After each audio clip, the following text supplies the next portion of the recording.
তো আজ 22 এপ্রিল, কালকে 23 এপ্রিল, কালকে উত্তরবঙ্গে ভোট। তো তোমরা কাকে ভোট দিবে আজকে সেটা আমি বলবো। কাকে ভোট দিলে সঠিক হবে এবং কাকে ভোট দিলে পশ্চিমবঙ্গ উন্নতির দিকে যাবে এবং কাকে ভোট দিলে তোমাদের ভালো হবে বা তোমাদের পরিবারের ভালো হবে বা পুরা পশ্চিমবঙ্গ বা পুরা উত্তরবঙ্গের ভালো হবে। তো দেখো, আমাদের উত্তরবঙ্গে এখন কোন কোন পার্টি আছে? বিজেপি, টিএমসি, কংগ্রেস, সিপিআইএম, আর আমি জানি না। তো আমাদের এখানে মালতীপুর বিধানসভার আমি কথা বলছি।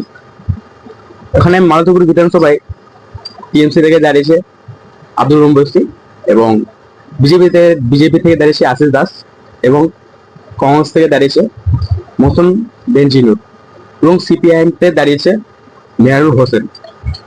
তো এবার কথা হলো যে তোমরা কাকে ভোট দিবে, কাকে ভোট দিলে, কোন পার্টিকে ভোট দিলে পশ্চিমবঙ্গটা উন্নতির দিকে যাবে এবং পশ্চিমবঙ্গ পুরো তোমাদের যদি সবারই ভালো হয়। দেখো, এখন সবচেয়ে ট্রেন্ডিং এ চলছে দুটা পার্টি। তোমরা সবাই জানো দুটা পার্টি, একটা হলো বিজেপি, একটা হলো টিএমসি। অনেকেই ধর্ম নিয়ে রাজ্য করছে। টিএমসি হিন্দু আর বিজেপি হিন্দু এবং টিএমসি বলছে আমরা সবাই ভাই ভাই, কিন্তু মুসলিমরা বলছে আমরা টিএমসি। তো আমি কোনো রাজনৈতিক দল থেকে বলছি না। দেখো, তোমার এতক্ষণ তো কথাটা কেন শুনছো? তোমাদের যাদের ইচ্ছা, যাদের যে পার্টি ইচ্ছা হবে ওই পার্টিকে তোমার ভোট দিবে। আমার কথা শুনে কি হবে? তোমাদের যার ইচ্ছা হবে, দেখো আঙুলটাই তোমাদেরকে পুরো রাজ্য বদলাতে পারবে, এই আঙুলটাই তোমাদের পুরো রাজ্য বদলাতে পারবে। তোমার যার ইচ্ছা তাকে ভোট দিবে।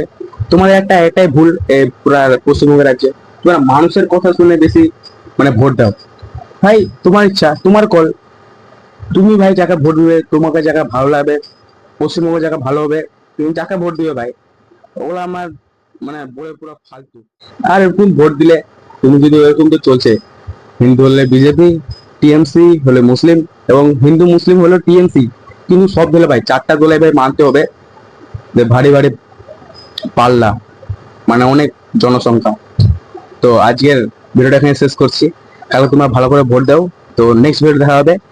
তো ইনস্টাগ্রাম থেকে দেখলে ফলো এবং ইউটিউব থেকে দেখলে সাবস্ক্রাইব এবং আর ভিডিওটা এখানে শেষ করছি। জয় হিন্দ, জয় ভারত, জয় শ্রীরাম।